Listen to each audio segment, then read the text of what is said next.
Hi ಸ್ನೇಹಿತರೆ, ನಾನು ನಿಮ್ಮ ಮೆಚ್ಚಿನ ಯೂಟ್ಯೂಬರ್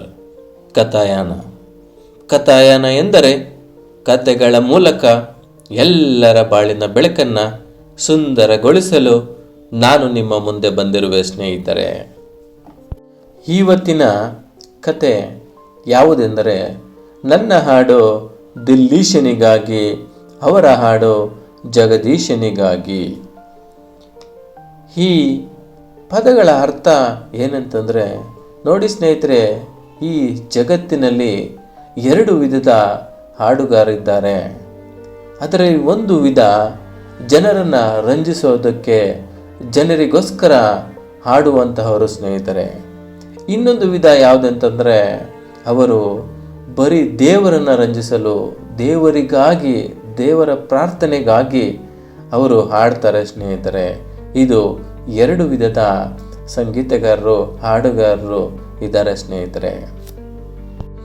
ಇವತ್ತಿನ ಕಥೆಯನ್ನು ಪರಿಚಯಿಸಲು ನಿಮ್ಮ ಮುಂದೆ ಬಂದಿರುವ ಸ್ನೇಹಿತರೆ, ಅಕ್ಬರ್ ಬಾದ್ಶಾ ಎಲ್ಲರಿಗೂ ಗೊತ್ತಿರುವಂತಹ ರಾಜ ಸ್ನೇಹಿತರೆ. ಅವರು ಒಮ್ಮೆ ತನ್ನ ದರ್ಬಾರಿನ ಸಂಗೀತಗಾರರಾಗಿರುವಂತಹ ತಾನ್ಸೇನ್ ರವರನ್ನು, ನನ್ನ ಚಕ್ರಾಧಿಪತ್ಯದಲ್ಲಿ ನಿನ್ನಷ್ಟು ದೊಡ್ಡ ಸಂಗೀತಗಾರರೇ ಇಲ್ಲ ಎಂಬುದನ್ನು ಘೋಷಿಸಿಬಿಡ್ತಾರೆ ಸ್ನೇಹಿತರೆ. ಆಗ ತಾನ್ಸೇನ್ ರವರು ತಗ್ಗಿ ಬಗ್ಗಿ ಕ್ಷಮಿಸಬೇಕು, ಸ್ವಾಮಿ ಹರಿದಾಸರು ನನಗಿಂತ ಒಳ್ಳೆಯ ಹಾಡುಗಾರರು ಎಂದರಂತೆ.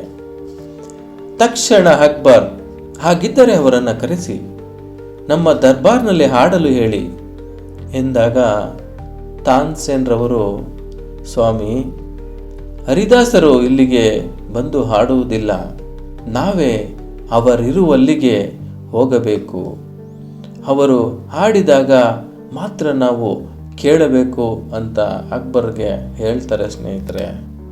ಅಕ್ಬರ್ ಮತ್ತು ತಾನ್ಸೇನ್ರು ಬೆಳಗಿನ ಜಾವ ಕಾಡಿನಲ್ಲಿದ್ದ ಹರಿದಾಸರ ಕುಟೀರದ ಬಳಿ ಹೋಗಿ ಮರೆಯಲ್ಲಿ ಅಡಗಿ ಕುಳಿತಿದ್ದಾರೆ. ಹರಿದಾಸರು ಸೂರ್ಯೋದಯಕ್ಕೆ ಮುಂಚೆ ಕುಟೀರದಿಂದ ಹೊರಬಂದು, ಅಂದರೆ ಇನ್ನು ಮುಂಜಾನೆ ಮಸುಕು ಕತ್ತಲೆ, ನಿರ್ಜನ ಪ್ರದೇಶ, ಅವರು ಪ್ರತಿ ದಿನದ ಪದ್ಧತಿಯಂತೆ ತಮ್ಮ ಪಾಡಿಗೆ ತಾವು ಕುಳಿತು ಹಾಡಲಾರಂಭಿಸಿದರು. ಸುಮಾರು ಹೊತ್ತು ಹಾಡಿ ನಂತರ ಒಳಗೆ ಎದ್ದು ಹೋದರು. ತಾವು ಹಾಡಿದ್ದನ್ನು ಅಕ್ಬರ್ ಅಡಗಿ ಕುಳಿತು ಆಲಿಸಿದರೆ ಎಂಬುದು ಅವರಿಗೆ ಗೊತ್ತಾಗಲಿಲ್ಲ ಸ್ನೇಹಿತರೆ. ಅಕ್ಬರ್ ಮತ್ತು ತಾನ್ಸೇನ್ ರವರು ಸದ್ದು ಮಾಡದೆ ಅಲ್ಲಿಂದ ಹೊರಬಂದು ಅರಮನೆಯ ದಾರಿಯಲ್ಲಿ ಹೋಗ್ತಿರ್ತಾರೆ ಸ್ನೇಹಿತರೆ. ಆ ಸಂದರ್ಭದಲ್ಲಿ ಅಕ್ಬರ್ ಅವರು ಹೇಳ್ತಾರೆ, ನಿಮಗಿಂತ ಮೇಲ್ಪಟ್ಟ ಗಾಯಕರೆನ್ನುವ ನಿನ್ನ ಮಾತು ನಿಜ, ಅವರು ಇಷ್ಟು ಚೆನ್ನಾಗಿ ಹೇಗೆ ಹಾಡಲು ಸಾಧ್ಯ ಎಂದಾಗ ತಾನ್ಸೇನ್ ರವರು ಹೇಳ್ತಾರೆ, ನಾನು ಅರಮನೆಯಲ್ಲಿ ರಾಜರಿಗೋಸ್ಕರ ಮತ್ತು ಅಲ್ಲಿ ಇರುವಂಥ ಜನರಿಗೋಸ್ಕರ ಹಾಡ್ತೇನೆ, ಆದರೆ ಸ್ವಾಮಿ ಹರಿದಾಸರು ಭಗವಂತನ ಸ್ಮರಿಸುತ್ತಾ ಭಗವಂತನಿಗಾಗಿ, ಭಗವಂತನಿಗೋಸ್ಕರ ಹಾಡ್ತಾರೆ, ಅದಕ್ಕೆ ಅವರ ಗಾಯನ ಶ್ರೇಷ್ಠವಾಗಿರುತ್ತದೆ ಅಂತ ತಾನ್ಸೇನ್ ರವರು ಅಕ್ಬರ್ಗೆ ಹೇಳ್ತಾರೆ ಸ್ನೇಹಿತರೆ.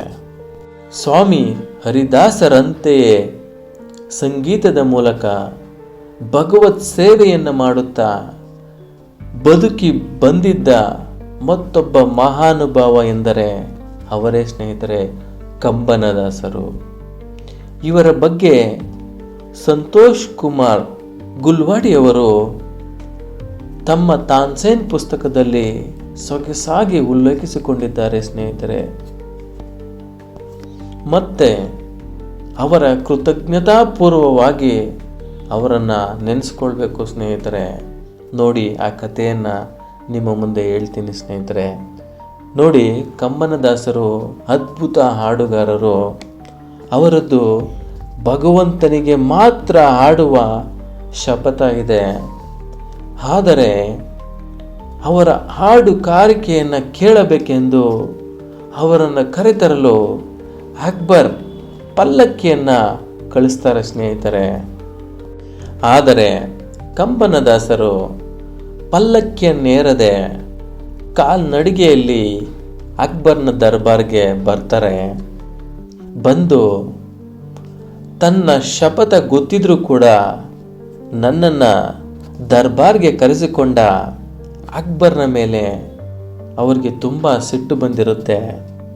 ಅವರು ಅಲ್ಲಿಯೇ ಒಂದು ಹಾಡನ್ನು ರಚಿಸಿ ಹಾಡ್ತಾರೆ ಸ್ನೇಹಿತರೆ. ಅದರಲ್ಲಿ ಈ ರೀತಿ ಬರೆದಿರುತ್ತಾರೆ ಸ್ನೇಹಿತರೆ. ಭಕ್ತರಿಗೆ ಫತೇಪುರ ಸಿಕ್ರಿಯಲ್ಲೇನು ಕೆಲಸ, ನನ್ನ ಕಾಲುಗಳು ಸವೆದು ಬಾತುಕೊಂಡಿವೆ, ನನ್ನ ದೇವರ ಧ್ಯಾನ ತಪ್ಪಿಸಿದವರಿಗೆ ಗೌರವ ಕೊಡಲಿಕ್ಕೆ ಹೋಗುವುದು ನನಗೆ ಮುಜುಗರ ಉಂಟು ಮಾಡುತ್ತದೆ. ಭಗವಂತನ ಸಾನ್ನಿಧ್ಯದ ಅರಿವು ತಪ್ಪಿಸಿದರೆ ಎಲ್ಲವೂ ಖಾಲಿ ಖಾಲಿ ಅಂತ ಹಾಡಿನ ಮೂಲಕ ಕಂಬನದಾಸರು ಹಾಡ್ತಾರೆ ಸ್ನೇಹಿತರೆ. ಹಾಡಿನಲ್ಲಿದ್ದ ಮೊದಲಿಕೆ ಅರ್ಥವಾದರೂ ಕೂಡ ಅಕ್ಬರ್ ಕೋಪಿಸಿಕೊಳ್ಳಿಲ್ಲ. ನಿಮಗೇನು ಉಡುಗೊರೆ ಕೊಡಲಿ ಎಂದು ಕಂಬನದಾಸರನ್ನು ಕೇಳಿದಾಗ ಅವರು ಹೇಳ್ತಾರೆ, ದಯವಿಟ್ಟು ನಿಮ್ಮಲ್ಲಿ ಬಂದು ಹಾಡುವಂತೆ ನನ್ನನ್ನು ಕೇಳದಿರುವುದೇ ನೀವು ನನಗೆ ಕೊಡಬಹುದಾದ ಉಡುಗೊರೆ ಎಂದು ಹೇಳಿ ಅಲ್ಲಿಂದ ಹೊರಡ್ತಾರೆ ಸ್ನೇಹಿತರೆ. ರಾಜ ಪುರಸ್ಕಾರವನ್ನು ಧಿಕ್ಕರಿಸಿ ಭಕುತರಿಗೆ ಫತೇಪುರ ಸಿಕ್ರಿಯಲ್ಲೇನು ಕೆಲಸ ಎಂದು ಹೇಳುವ ಧೈರ್ಯ ನಮ್ಮಲ್ಲಿ ಎಷ್ಟು ಜನರಿಗೆ ಬರಬಹುದು ಸ್ನೇಹಿತರೆ. ನಾವು ಮಾಡುವ ಎಲ್ಲ ಕೆಲಸಗಳನ್ನು ಭಗವಂತನಿಗೆ ಅರ್ಪಿಸಿ ಮಾಡುವುದಾದರೆ ನಮಗೂ ಆ ಧೈರ್ಯ ಬರಬಹುದು ಅಲ್ವಾ ಸ್ನೇಹಿತರೆ. ಯದದ್ ಕರೋಮಿ ತತ್ತದಖಿಲಂ ಶಂಭೋ ತವರಾಧನಂ. ನಾನು ಮಾಡುವ ಕೆಲಸಗಳೆಲ್ಲ ಶಂಭೋ ನಿನ್ನ ಆರಾಧನೆಯಪ್ಪ ಎನ್ನುವುದಾದರೆ ಆ ಧೈರ್ಯ ನಮಗೆಲ್ಲರಿಗೂ ಬರಬಹುದು ಅಲ್ವಾ ಸ್ನೇಹಿತರೆ. ಈ ಎಲ್ಲ ನಿಜ ಸಂಗತಿಗಳನ್ನು ನಮ್ಮ ಹಿರಿಯರಾದ ಸ್ವಾಮಿ ಹರಿದಾಸರು, ಕಂಬನದಾಸರು, ಇನ್ನೂ ಹಲವಾರು ಬಿಟ್ಟು ಹೋಗಿರುವ ಆಸ್ತಿ ಅಲ್ಲವ ಸ್ನೇಹಿತರೆ. ಇವರನ್ನು ಉದಾಹರಣೆಗಿಟ್ಟುಕೊಂಡು ನಾವು ಈ ರೀತಿ ಬಾಳ್ವೆಯನ್ನು ನಡೆಸಬಾರ್ದ ಸ್ನೇಹಿತರೆ, ಏನಂತೀರಾ?